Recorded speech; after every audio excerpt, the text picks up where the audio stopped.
People का एक पत्ता, उस पत्ते पर थोड़ा सा चावल, थोड़ा सा चावल।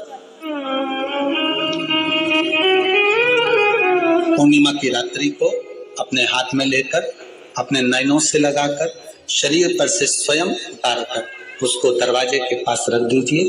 पूर्णिमा की रात्रि को पूर्ण होने पर उस चावल को दूसरे दिन सूंघ कर बहते हुए पानी में डाल दीजिए।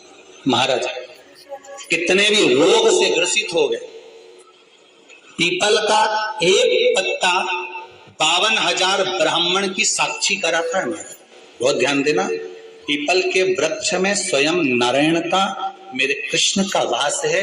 स्वयं भगवान गीता के अंतर्गत कहते हैं कि मैं देवराज ब्राह्मण चोरी करने के बाद भी भगवान शंकर के धाम गया है। उसका एक कारण था कि देवराज ब्राह्मण की माता एक लोटा जल शिव को समर्पित कर। कितना जल? जम के बोलिए जरा। एक लोटा। और आप सबको कहूंगा, शिव मंदिर में प्रतिदिन एक लोटा पानी, एक लोटा जल अवश्य अवश्य चढ़ाना।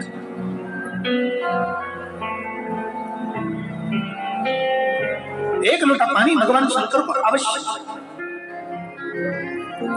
क्या होता है? 3 दोष समाप्त होते हैं एक लोटा पानी शिव जी को चढ़ाने से। 3 दोष। पहला पितृदोष, दूसरा वास्तु दोष और तीसरा कालसर्प दोष। जब हम घर में से जल लेकर जाते हैं तो हमारे घर का पानी जब जाता है तो घर का जो वास्तु केंद्र होता है वो रसोई घर होता है। रसोई घर में से जल ले जाकर शिव जी को चढ़ाते हैं तो उससे वास्तु दोष समाप्त। दूसरे नंबर पर है पितृदोष। घर का जो मटका होता है, परिंदा होता है, हंडा होता है, वो पितरों का स्थान है। उस पितरों के स्थान पर जो जल भरा होता है उसमें से अगर भाग भगवान शिव को चढ़ाया जाए तो पितरों का देवता आर्यमान भगवान शंकर के कहने पर चलता है। इसलिए वो भाग जब शिव को प्राप्त होता है तो आर्यमा संतुष्ट होकर पितरों को भी फल प्रदान करता है। तीसरे नंबर पर कालसर्प दोष। भगवान शंकर को एक लोटा पानी अगर चढ़ा रहे हो, भगवान शिव पर एक लोटा पात्र जल का अगर चढ़ा रहे हो तो आपका कालसर्प दोष समाप्त। कालसर्प दोष होता कैसे? शंकर भगवान का चढ़ा हुआ जल तुलसी जी में चढ़ाने से पत्रिका में कालसर्प दोष हो जाता है। जैसे माँ जो होती है ना, घर की जो माँ होती है, अगर गर्भ में बच्चा है, गर्भ में संतान है और वो शिव जी पर अगर एक लोटा पानी जैसे शंकर जी पर जल चढ़ाया, थाली में सारे भगवान को निला लिया, गणेश जी, देवी जी, शंकर जी, सारे देवताओं को एक ही थाली में रखकर स्नान कराकर वो शंकर का चढ़ा हुआ जल जब चढ़ाया जाता है तुलसी जी में ले जाकर लोग डाल देते हैं, उससे जो बच्चा जन्म लेता है उस बच्चे की पत्रिका में कालसर्प दोष आ जाता है।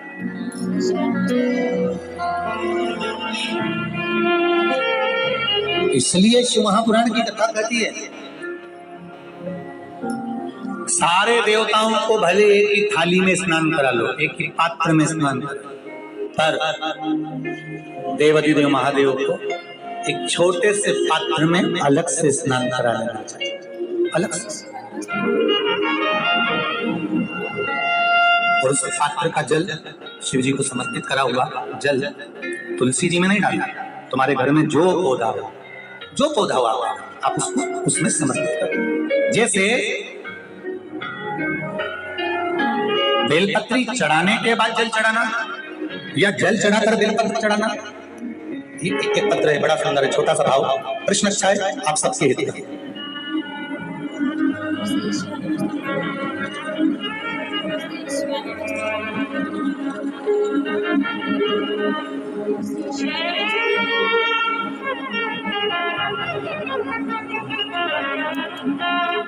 अरुणा जी अग्रवाल जयपुर, झरना जी अग्रवाल जयपुर राजस्थान से इन्होंने प्रश्न किया है। गुरुदेव, दूध, कच्चा दूध केवल शिवलिंग पे चढ़ाना चाहिए या पूरे शिव परिवार पे चढ़ाना चाहिए? प्रश्न अच्छा है। और शिव महापुराण की कथा, रुद्राक्ष उत्सव चल रहा है, तो आप उसको समझें। दूध केवल शिवलिंग पे चढ़ाना चाहिए या जो शिवलिंग के आसपास में सभी परिवार विराजमान होता है उस पे भी चढ़ाना चाहिए? अगर लिंग पुराण आप उठाकर देखेंगे तो लिंग पुराण में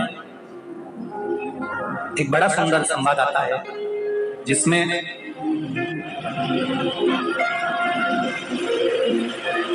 पीले कलर के शिवलिंग का वर्णन, सफेद, लाल, पीला और काला, ये शिवलिंग का आपका पहले वर्णन करा। ब्राह्मण सफेद मट्टी का शिवलिंग बनाता है, वैश्य पीली मिट्टी का शिवलिंग बनाता है, क्षत्रिय लाल मिट्टी का शिवलिंग का निर्माण करता है, शूद्र काली मिट्टी का शिवलिंग का निर्माण करता है। काली मिट्टी की शिवलिंग का निर्माण करता है। ये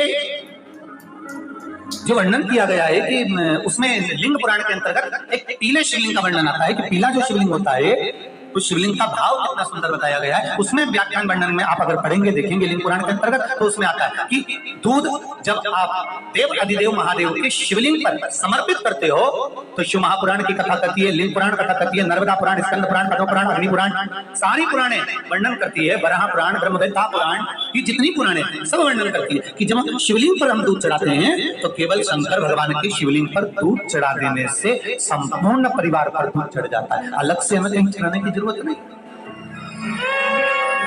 अलग से हमें कहीं दूध ले जाकर चढ़ाने की जरूरत नहीं कि हमें गणेश जी को अलग से चढ़ाना पड़ेगा, देवी जी को अलग से चढ़ाना पड़ेगा, कार्तिकेय जी को अलग से चढ़ाना पड़ेगा या नंदी को अलग से चढ़ाना पड़ेगा। तो जो प्रश्न करा है यमुना जी अग्रवाल जी ने, जयपुर राजस्थान से हैं, सुंदर प्रश्न करा है और ये आपको ज्ञात होना चाहिए कि शंकर भगवान पर चढ़ाया गया थोड़ा सा भी दूध जल जो हम भगवान शिव को समर्पित कर रहे हैं वो केवल शिव के लिए नहीं रहता, केवल भगवान शंकर के लिए नहीं है, वो स्वयं 33 कोटि देवताओं को समर्पित हो जाए, स्वयं 33 कोटि देवताओं को।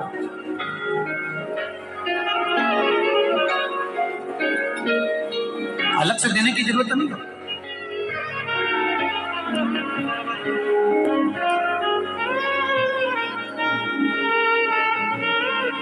महाराज एक लोटा पानी, बेलपत्री आप शिवलिंग पर पहले चढ़ा रहे हैं, उसके बाद जल चढ़ा रहे हैं। दूसरा, जल चढ़ाने के बाद बेलपत्र चढ़ा रहे हैं। ये दो अलग अलग क्रम है शंकर भगवान की पूजा के। आप समझ लीजिएगा जरा, ये प्रसंग कभी नहीं आया, आज आया है तो उसको समझ।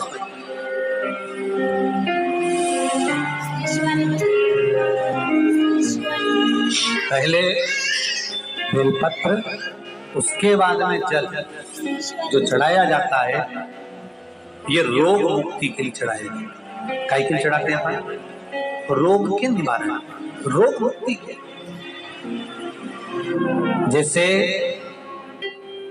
कोरोना महामारी के अंतर्गत अपन सबने स्मरण किया ऑनलाइन शिव महापुराण में कि एक वर्णन किया था कि अगर ज्यादा स्वास्थ्य गड़बड़ हो रहा है तो 1 लोटा दूध था और 1 लोटा पानी बेलपत्र रखकर फिर चढ़ाने का उस समय पर वर्णन किया।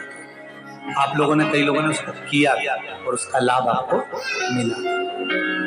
उसी तरह आप शिव मंदिर में जाकर दर्शन करेंगे तो 2 चीजें अपने को दर्शन करने को मिलेगी। एक भक्त आता है शंकर जी के मंदिर में, लोग भाव से पहुंचते हैं तो पहले वो क्या करते हैं, पहले बेलपत्री चढ़ा देते हैं फिर जल चढ़ा देते हैं। और एक भक्त जो शिव मंदिर में पहुंचता है पहले जल चढ़ाता है फिर बेलपत्र चढ़ाता है। दोनों का अलग अलग क्रम है, दोनों का अलग अलग भाव वर्णन है। पहला, अगर बेलपत्र चढ़ाया है और उसके बाद अगर आप शंकर भगवान पे जल चढ़ा रहे हो तो ये रोग मुक्ति के लिए होता है। जैसे बड़े रोग किसी को हो जाए, रोग किसी को घेर ले तो वो बेलपत्री चढ़ाने के बाद फिर जल चढ़ाएगा तो उसको रोग थम जाएगा और फिर वो रोग आगे नहीं बढ़ेगा। रोगों को थामने के लिए बेलपत्री पहले, फिर जल। और जब कुछ कार्य के लिए आप, सिद्धता के लिए आप, अच्छे कार्य के लिए आप, मन की प्रसन्नता के लिए, आनंदता के लिए आप शिव आराधना कर रहे हो, आप शंकर की आराधना कर रहे हो, तो आप जल चढ़ाकर फिर बेलपत्री चढ़े, उसका लाभ आनंद में। आपने जल चढ़ाया, उसके बाद बेलपत्री,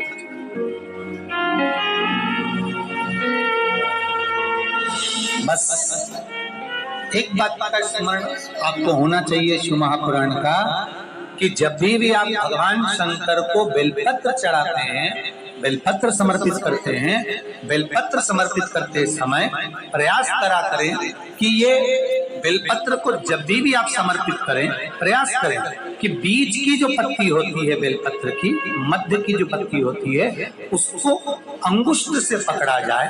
उसके बाद में आप फिर बेलपत्री को शिव पर समर्पित करें, प्रयास करें।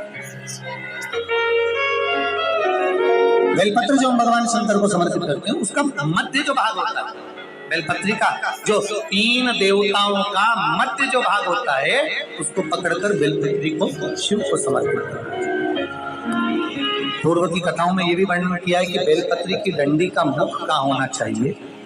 पूर्व की कथाओं में यह भी बताया गया है कि बेलपत्री की तीनों डंडियों के बीच में, तीनों पत्तियों के बीच में जो खाली जगह होती है, डंडी होती है, उसका क्या महत्व है, ये पूर्व की कथा में पहले बता चुके हैं। पर आज जो क्रम चल रहा है कथा का, उसमें अपन जो समझ रहे हैं वो ये होना चाहिए कि आप किस कामना से जल चढ़ा रहे हैं, आपके जल चढ़ाने का क्रम क्या है। अगर आप रोग मुक्ति के लिए चढ़ा रहे हैं तो पहले बेलपत्र चढ़ेगी, फिर जल चढ़ेगा। आप कार्य सिद्धि के लिए चढ़ा रहे हैं, पहले जल चढ़ेगा, फिर बेलपत्र चढ़ेगी। और यदि कोई विशेष कार्य है आपका, जो आपको भगवान शंकर से जाकर कहना है, कोई विशेष कार्य, जैसे ब्रह्मलोक में ब्रह्मा है, वैकुंठ में भगवान विष्णु है, पर संसार सागर में, ब्रह्मांड में, मृत्यु लोक में अगर कोई देव है तो वो देव अधिदेव महादेव, देव अधिदेव महादेव, दूसरा नहीं।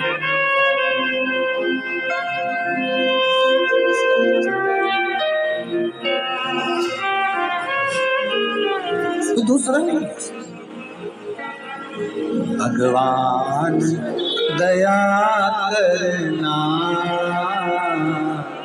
मैं तेरे भरोसे,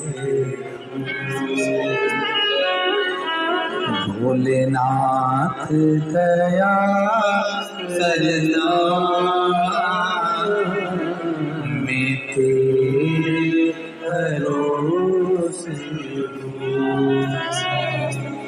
ना घर के भरोसे हूँ, ना परिवार